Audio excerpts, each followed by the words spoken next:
Marcus Webb's hands were shaking when he walked out of Patterson John Deere in Cedar Falls, Iowa. It was April 2014.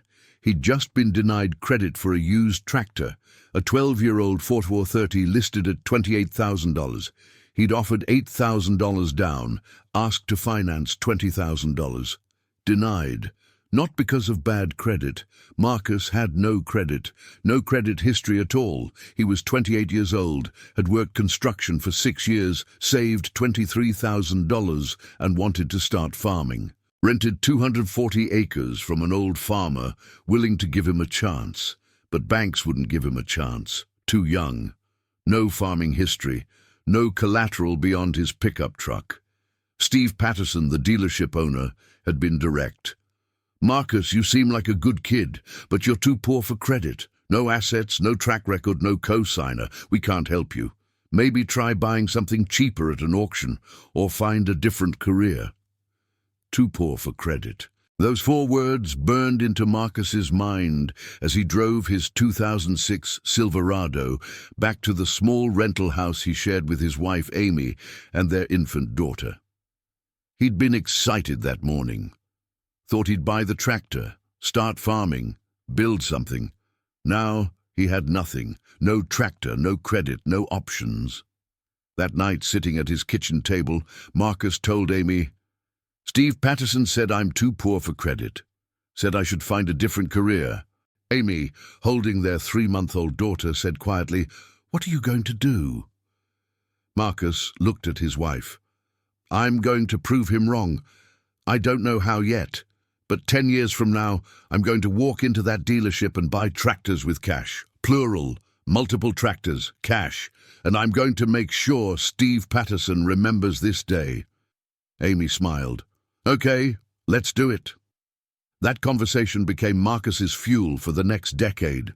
He couldn't afford a $28,000 tractor, so he bought a 1968 International 856 at auction for $4,200.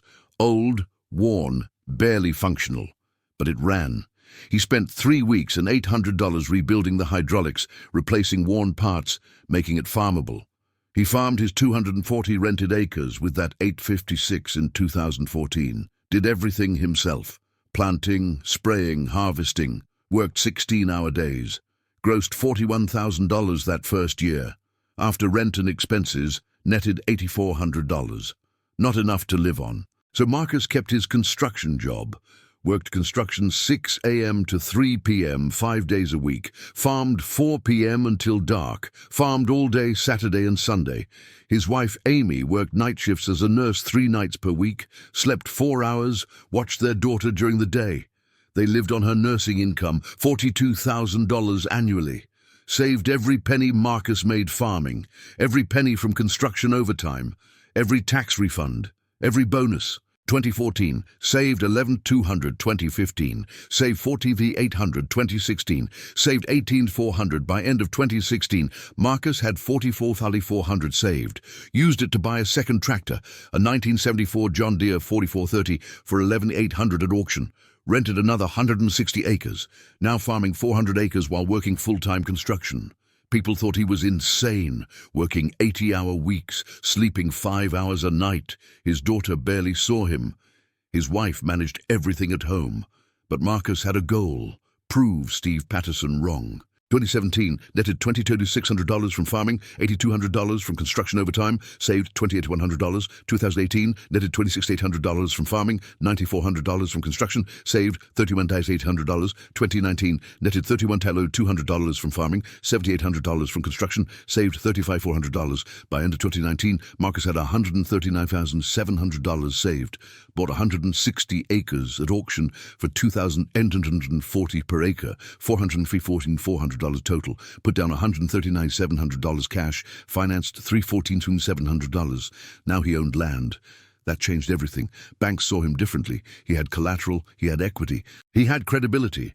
In 2020, Marcus expanded to 640 acres, his 160 owned plus 480 rented, bought better equipment, quit construction in March 2020, finally, after 6 years of working 2 jobs.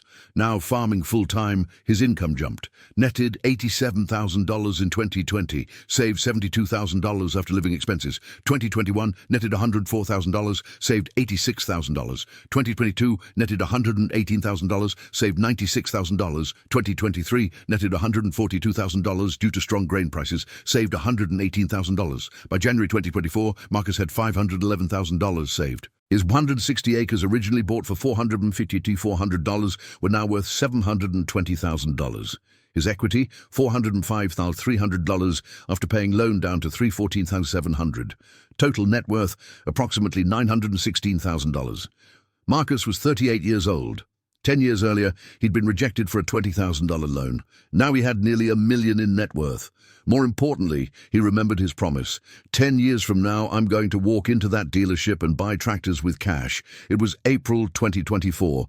Exactly 10 years. Marcus walked into Patterson John Deere on a Tuesday morning. Wore clean jeans, a flannel shirt, work boots. Looked like any farmer. Steve Patterson was behind the counter, now 62, still running the dealership. Steve didn't recognize Marcus. Why would he? Marcus had been a nobody 10 years ago, just another young guy with dreams and no money. "Can I help you?" Steve asked. "I want to buy 8 tractors, new, cash." Steve looked up, studied Marcus's face. 8 tractors. "Yes, I'm expanding my operation. Need modern equipment. I have a list." Marcus pulled out a paper. 2 8R 370 tractors, biggest row crop models, 3 7R 330 tractors, 2 6R 230 tractors, 1 5R 125 utility tractor. Steve calculated mentally. 2 8R 370s at roughly $475,000 each, $950,000. 3 7R 330s at roughly $385,000 each, $155,000. 2 6R 230s at roughly $245,000 each, $490,000. 1 5R 125 at roughly $180,000, $180,000. Total, approximately $2,175,000. Steve looked at Marcus. "Sir, that's nearly $3 million in equipment. Are you looking to finance through John Deere Financial?" "No, cash. I want to pay cash for all 8 tractors." Steve's expression shifted. This wasn't a normal Tuesday morning inquiry. "Cash? You want to pay $2.8 million cash?" "I have the money. Can you deliver these models within 90 days? Steve was processing. "Sir, I need to verify this is a serious inquiry." "What's your name?" "Marcus Webb." Steve's face went blank. The name was familiar, but he couldn't place it. "Have we met before?" "Yes, April 2014. I came in asking for credit to buy a used 4430. You told me I was too poor for credit, told me to find a different career." Steve's memory clicked. He remembered now. Young kid, construction worker, wanted to farm, had no credit history. Steve had turned him down. Standard risk assessment. The kid had nothing. "You're that Marcus Webb?" "Same one. 10 years ago you said I was too poor for credit. Today I'm paying cash for 8 tractors, $2.8 million cash." Steve was speechless. He'd rejected hundreds of credit applications over the years. Most of those people never came back. Some found financing elsewhere. Most gave up on farming. But this guy, this construction worker with no assets and no history, was standing in front of him offering to pay $2.8 million cash for equipment. "Marcus, I need to apologize. I didn't mean to." "You don't need to apologize. You made a business decision based on information you had. I had no assets, no history, no track record. You were right to deny me credit. But I decided that day that I'd come back and pay cash. Took 10 years. Here I am." Steve asked the obvious question. "How did you do this? How did you go from nothing to $2.8 million in 10 years? Marcus smiled. "I worked 2 jobs for 6 years, saved every penny, lived on my wife's nursing income, bought cheap equipment at auctions, Rented land, built up, bought my first 160 acres with cash down in 2019, kept expanding, kept saving. And here we are. You worked construction and farmed simultaneously? For 6 years, 80-hour weeks, barely saw my family. My daughter was 3 months old when you rejected my credit application. She's 10 now. She hardly remembers those first 6 years because I was never home, but it was worth it. Steve was moved. Marcus, I've sold equipment for 38 years. I've never met someone who did what you did. Most people I reject either find financing elsewhere or quit. You built an empire. I built what I had to build. You said I was too poor. I decided to become rich enough that poor wasn't a problem. Steve processed the order. 8 tractors. Delivery timeline 90 days. Total with delivery and setup, $2,943,000. How do you want to pay? Wire transfer. I'll send it from my bank today. You verify receipt, we sign contracts, you order the equipment. Marcus sent the wire transfer at 2:47 p.m. that afternoon. $2,143,000 from his account at First Community Bank to Patterson John Deere. Steve verified receipt at 3:12 p.m., called Marcus. Wire confirmed. I'm placing the order today. Tractors should arrive in 60 to 75 days. Perfect. I'll need them by July for second-half activities. The order went through. 8 new John Deere tractors for Marcus Webb. Largest single purchase in Patterson John Deere's history. Word spread fast in the farming community. Marcus Webb, the guy who'd been farming with a 1968 International and a beat-up 4430, just bought $2.8 million in new equipment. Cash. Other farmers asked, where'd Marcus get nearly $3 million? The answer, he saved it. 10 years of sacrificing, saving, building. By August 2024, all 8 tractors were delivered. Marcus now farmed 1,080 acres, 480 owned, 800 rented, with modern equipment. His operation was completely transformed. His income projection for 2024, net approximately $340,000. His net worth, roughly $2.1 million after equipment purchase. At 38, Marcus had built more wealth than most farmers twice his age. In September 2024, Marcus was interviewed by Farm Journal magazine. They asked, "What drove you to work that hard for that long?" Marcus answered, "Revenge, not cruel revenge. But I wanted to prove to Steve Patterson and to myself that being poor wasn't permanent, that being rejected wasn't the end, that if you work harder than everyone else, sacrifice more than everyone else, and stay disciplined for long enough, you can build anything." Do you regret the 6 years working 2 jobs? Every day. I missed my daughter's first steps, her first words, her first day of school. I missed family dinners, weekends, holidays. I was always working. But I also know that if I hadn't done that, I'd still be renting all my land, farming with old equipment, barely making it. The sacrifice bought my family's future. The article ran in October 2024. Included a photo of Marcus standing in front of his 8 new John Deere tractors, arms crossed, satisfied smile. Caption, "From credit rejection to 2.8 cash purchase, how one farmer turned too poor into too rich to care." Steve Patterson read the article, called Marcus. Marcus, I read the Farm Journal piece. I wanted to say, I'm proud of you. What you built is remarkable, and I'm sorry I didn't see your potential 10 years ago. Marcus appreciated the call. Steve, you couldn't have known. I barely knew. But getting rejected lit a fire. Sometimes the best thing that happens to you is someone telling you no. Would you have worked as hard if I'd approved your credit? Marcus thought. Probably not. I'd have bought that used 4430, farmed casually, made decent money, but I wouldn't have pushed myself like I did. Your rejection forced me to go all in, forced me to prove something, so in a way, thank you. The dealer called him too poor for credit. 10 years later, the farmer paid $500K cash, wait, $2.8 million cash for 8 new tractors. The rejection that seemed like the end became the beginning. Sometimes being told you can't is the best motivation to prove you absolutely can. But the story of those 10 years, the actual day-to-day grind that turned Marcus from too poor to $2.8 million cash buyer, deserves deeper examination. Because what Marcus did wasn't heroic or glamorous. It was brutal, exhausting, and nearly broke him multiple times. Let's examine year by year what Marcus actually sacrificed. Year 1, 2014. The crushing beginning. Marcus started farming in May 2014 after the credit rejection. Bought the 1968 International 856 for $4,200. Spent 3 weeks getting it operational, evenings and weekends while still working construction full-time.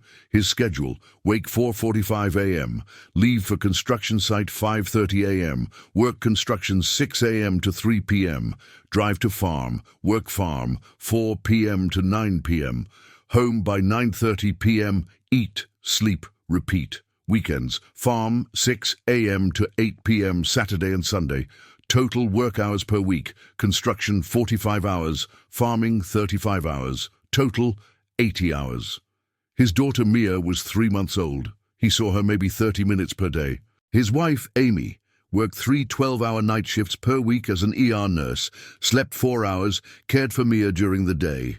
Their combined sleep average: Marcus 5 hours per night, Amy 4 hours on work nights, 6 on non-work nights. In June 2014, Marcus's 856 broke down during planting. Hydraulic failure. Tractor was 46 years old. Things broke. Marcus couldn't afford a mechanic at $85 per hour. So he spent 4 days diagnosing the problem, 2 days sourcing parts, 3 days installing them himself. Lost a week of planting. That week cost him approximately 18 acres of optimal planting window, probably 15 to 20 bushels per acre yield loss. Lost income, roughly $2,200. Marcus cried that week, sat in his truck at 10 p.m. after finally getting the 856 running again, called his wife. "Amy, I don't know if I can do this. We're barely surviving. I'm never home. Mia doesn't know me." And Steve Patterson was probably right. Maybe I should find a different career. Amy said, "You can quit. I'll support whatever you decide, but I know you. You don't quit. Finish this year, then decide." Marcus finished, grossed $41,000, netted $8,400 after rent and all expenses, saved it all, added to his remaining $8,800 from construction savings, total savings $27,200, not much, but it was something.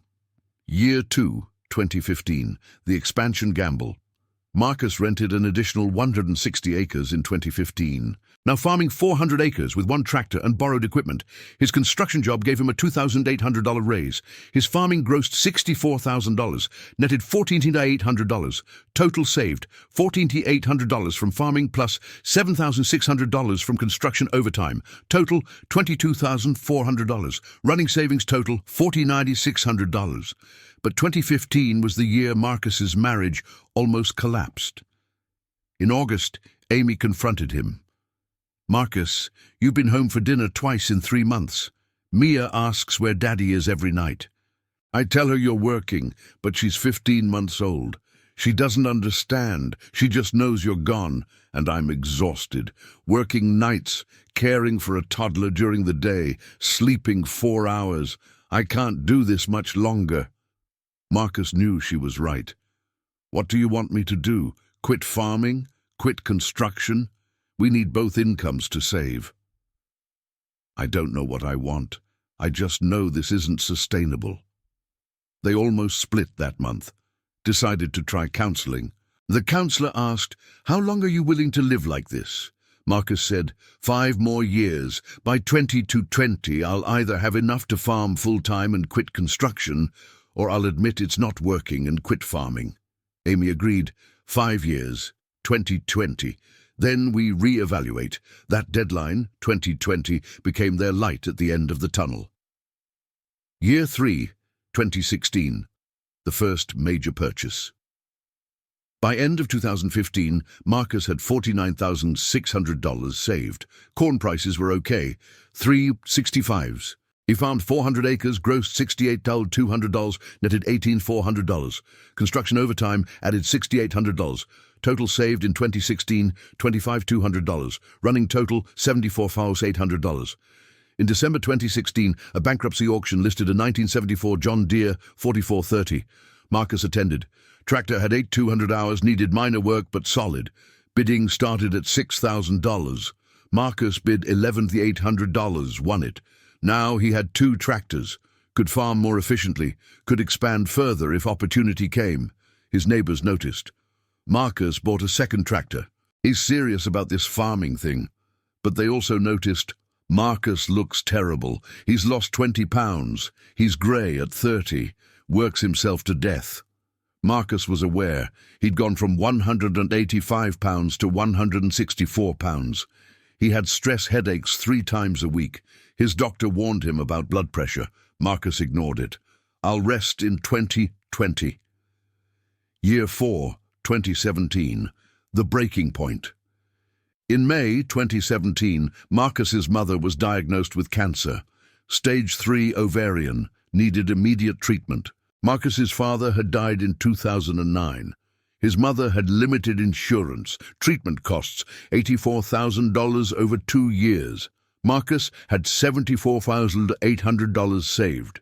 He faced a choice: use savings for his mother's treatment or let her go into debt, declare bankruptcy for medical costs. He chose family, gave his mother $40,000 from savings, kept $34,800 for farming.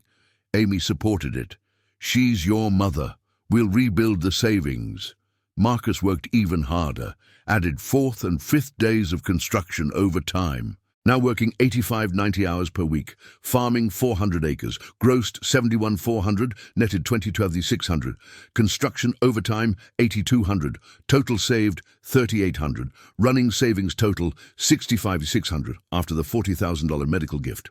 His mother survived. Treatment worked. By 2019, she was cancer-free. She tried to repay Marcus. He refused. Mom, you raised me. You paid for everything growing up. This is my turn. She cried, told him, you're working yourself to death for me and for your dream. Please don't die trying to prove something. I'm not dying. I'm building. Year 5, 2018. The opportunity.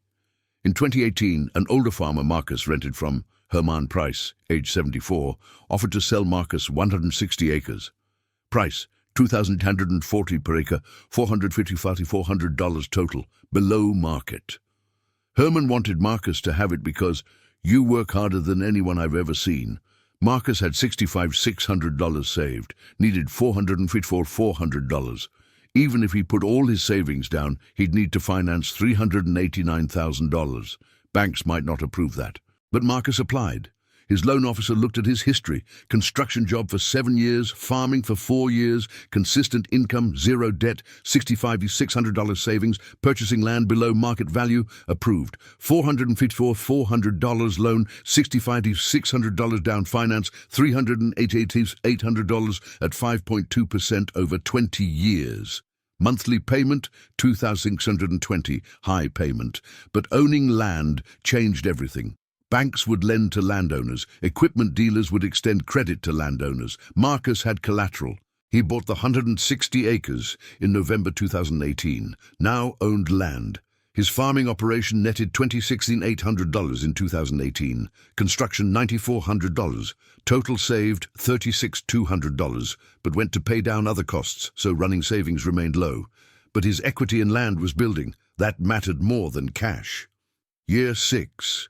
2019, the big decision March. 2019, Marcus turned 33. 6 years since the credit rejection, he'd worked 2 jobs for 6 years straight, hadn't taken a vacation, hadn't had a day off, hadn't attended his daughter's school events or his wife's family gatherings.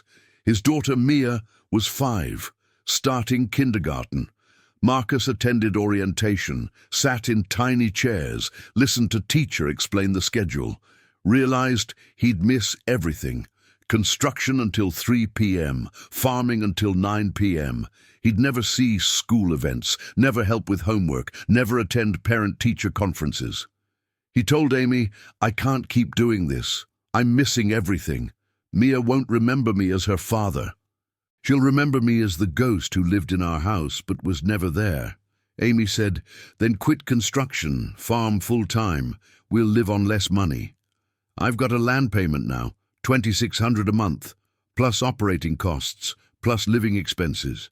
If I quit construction, we lose $52,000 in annual income. Can't survive that. Then we wait one more year, 2020, like we planned." Marcus pushed through 2019, farmed 560 acres, his 160 owned plus 400 rented, grossed $104,000. After land payment and expenses, netted $31,200. Construction, $7,800 over time. Saved, $35,400. Running savings, minimal, but equity growing. Year 7, 2020. The Liberation March 2020, COVID-19 hit. Construction sites shut down. Marcus was laid off. Initially panicked, lost $52,000 in annual construction income, but then realized this is the opportunity. Farming was designated essential. He could farm full-time. Finally. He filed for unemployment, $420 per week, $21,840 annually. Less than construction, but something. And he could farm 100% of his time. In May 2020, he rented an additional 240 acres, now farming 800 acres. With full-time attention, his yields increased. Costs decreased because he could scout more carefully, spray more precisely, harvest more timely. 2020 results grossed $176,000 from 800 acres. After all costs, including land payment, netted $87,000. Saved $72,000 after living expenses. For the first time in 6 years, Marcus saw his family, had dinner with them nightly, helped Mia with homework, attended Amy's nursing award ceremony, felt human. Amy told him in December 2020, "This is the happiest I've seen you in 7 years. You smile now, you laugh, you're present." Marcus cried, "I forgot what normal felt like." Running savings by end of 2020, $107,400. Years 8 through 10, 2021-2023. The explosion. With construction gone permanently, Marcus never went back. He farmed full-time, bought equipment at auctions, expanded carefully. His reputation spread. 2021. Farmed 960 acres, netted $104,000, saved $86,000, running total $193,400. 2022, farmed 1,020 acres, corn prices strong, netted $118,000, saved $96,000, running total $289,400. 2023, farmed 1,280 acres, bought another 160 acres at auction with $184,000 cash down. Grain prices exceptional. Netted $142,000, saved $118,000, running total $407,400, plus equity in 480 acres owned, worth approximately $1.9 million with $628,000 owed, equity $1, $27 million. By January 2024, Marcus had $511,000 cash saved, plus $197 million equity.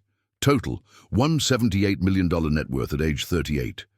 The April 2024 tractor purchase, $2.8 million cash, required Marcus to liquidate some assets. He sold 160 acres he'd bought in 2023 for $648,000, profit on quick sale. Combined with his $511,000 savings, he had $1.16 million, borrowed $1.7 million against his remaining 320 acres at favorable terms, owned them with substantial equity. Total, $2.86 million available.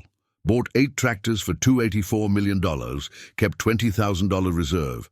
The tractors arrived July-August 2024. Marcus stood in his yard, looking at 8 brand-new John Deere tractors lined up, his wife and daughter beside him. Mia, age 10, asked, "Dad, why did you buy so many tractors?" Marcus explained, 10 years ago, a man told me I was too poor to buy one old tractor on credit. I decided that day I'd come back and buy multiple new tractors with cash. It took 10 years, but we did it." Was it worth it? Marcus looked at his daughter, thought about the 6 years he'd missed, the birthdays he'd worked through, the school events he'd skipped, the family dinners he'd eaten standing up at 10 p.m. I don't know yet. Ask me in 10 more years, when you understand sacrifice. The dealer called him too poor for credit. 10 years later, the farmer paid $500K cash, actually $2.8 million cash, for 8 new tractors. The rejection that destroyed his pride rebuilt his determination. Sometimes the worst moment becomes the defining moment. Sometimes you can't becomes watch me. The community reaction to Marcus's tractor purchase revealed something about human nature and perception. When word spread that Marcus Webb bought $2.8 million in new equipment, farmers divided into 3 groups. Group 1. The admirers. These were younger farmers, people who'd struggled, people who understood what Marcus had done. They saw the purchase as proof that hard work still mattered. Daniel Chen, age 32, farming 320 acres. Marcus proved you don't need family money or inheritance. You just need willingness to work harder than everyone else. He's my hero. Group 2.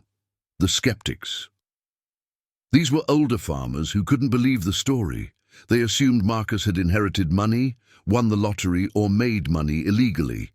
The idea that someone could save $2, $8 million through farming and construction work in 10 years seemed impossible. Robert Henderson, age 67. There's no way Marcus saved that money legitimately. He either inherited it, got lucky on crypto, or something else.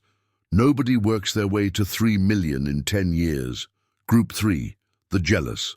These were farmers who'd had advantages Marcus never had: family land, inheritance, generational wealth, but accomplished less. They resented Marcus's success because it exposed their own mediocrity. Carl Stevens, age 54, inherited 640 acres from his father, still struggled financially. Good for Marcus, I guess. Must be nice to get lucky. I've been farming 40 years and don't have that kind of money. Marcus encountered all 3 groups. The admirers energized him. The skeptics annoyed him. The jealous ones hurt him. In September 2024, at a Farm Bureau meeting, Carl Stevens made a comment. Easy to save money when you're young and have no expenses. Marcus doesn't know real farming, dealing with debt, dealing with land payments for decades. Marcus overheard. Walked over. Carl, I worked 80-hour weeks for 6 years, construction and farming simultaneously. I missed my daughter's first 5 years. My wife worked nights and raised our kid alone while I chased this. I paid for 160 acres with money I saved dollar by dollar, then bought more land, then expanded. What part of that is no expenses or easy? Carl had no response, walked away. But the encounter bothered Marcus. He told Amy that night, "People think I got lucky. They don't see the work. They don't see what we gave up." Amy replied, "Let them think what they want. You know what you did. I know what you did. That's enough." The 8 tractors transformed Marcus's operation. He could now farm 1,600+ acres efficiently. His labor costs dropped because he wasn't constantly repairing old equipment. His yields improved because modern technology optimized everything. 2023 projected income, $340,000 net. 2024 projected $380,000 for $20,000 depending on prices. By age 40, 2025, Marcus would likely have net worth exceeding $2 million. By age 50, 2036, probably $6 to $8 million if growth continued, all starting from credit rejection in 2014. Steve Patterson, the dealer who'd rejected Marcus, struggled with the aftermath of the sale. He'd made $142,000 commission on the 8-tractor deal, his largest ever. But he felt guilt about having rejected Marcus 10 years earlier. In October 2024, Steve called Marcus. "Marcus, I've been thinking about our conversation in April, about how I rejected you in 2014. I wanted to ask, do you think I was wrong to reject you?" Marcus thought carefully. No, you were right to reject me. I had no credit history, no assets, no track record. Lending me money was risky. Any banker would have made the same call. Then why did it work out for you? Because your rejection made me angry enough to prove you wrong. If you'd approved my credit, I'd have bought that used 4430, farmed casually, made okay money. But rejection lit a fire, made me willing to work 2 jobs for 6 years, made me willing to sacrifice everything to prove I wasn't too poor. Your rejection was the best thing that happened to me. Steve processed that. So by being right in the moment, I helped create your success. Exactly. You couldn't have known I'd react the way I did. Most people you reject probably quit or find easier paths. I went the hard path because I was stubborn. That's not your fault or your credit. That's just who I am. Steve appreciated the grace. Marcus, you're a better man than I am. If someone had rejected me like I rejected you, I'd hold a grudge. You're thankful. I'm thankful for the outcome, not thankful for the 6 years of hell, but the outcome justifies the hell. That conversation became the basis for a workshop Steve and Marcus co-led in November 2024, What Rejection Teaches. They spoke to young farmers about handling rejection, turning setbacks into motivation, using anger constructively. Marcus told his story. Steve told his side. Together, they demonstrated that rejection isn't always wrong, and success isn't always obvious. One young farmer, aged 24, asked, Marcus, if you could go back to 2014, would you choose to be approved for credit or rejected? Marcus answered, rejected, absolutely rejected, because approval would have given me a comfortable path. Rejection gave me an extraordinary path. Comfortable makes you soft, rejection makes you hard, and hard work builds empires. By end of 2024, Marcus was farming 1,680 acres with 8 new tractors, modern equipment, optimized systems. His operation was one of the most efficient in the county. His income exceeded most farmers with twice his acreage. And every day when he drove past Patterson John Deere, he remembered that April 2014 morning when Steve Patterson told him he was too poor for credit. Remembered the humiliation, remembered the anger, and remembered the promise he'd made to himself, I'll come back with cash. In December 2024, Farm Progress magazine named Marcus one of 10 farmers who proved the skeptics wrong. The article detailed his journey from credit rejection to $2.8 million cash purchase. The article concluded, Marcus Webb's story proves that the American dream, work hard, sacrifice, succeed, still exists in agriculture, but it also proves the cost. Webb missed 6 years of family life, worked himself to exhaustion, risked his marriage, nearly destroyed his health. He succeeded, but success required everything he had. The question isn't whether his story is inspiring. The question is whether the cost was worth the prize. Marcus read that conclusion, showed it to Amy. What do you think? Was it worth it? Amy, now 42, looked at their daughter Mia, now 10, then looked at the farm they'd built. I don't know. We have financial security. We have land. We have equipment. But we also have 6 years we can't get back.